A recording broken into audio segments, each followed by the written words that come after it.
Сайн бацгаана уу? Өнөөдрийн бичлэгээрээ гэрийн нөхцөлд хөрөнгөний талах барьсан бичлэгээ оруулж байна. Мөрдөө 3 хорцтой хийгддэг. Талах нь маш гоё амттай, мөн бид ашигтай шимт хичээлээр дүүрэн байдаг.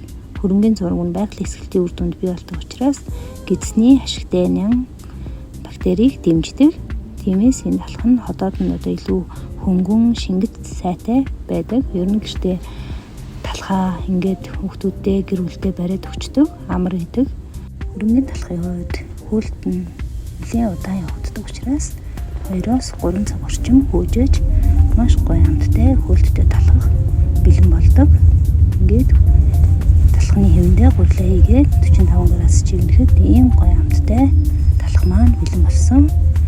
Маш сайн хөргөсний дараа талхаа зүснэ.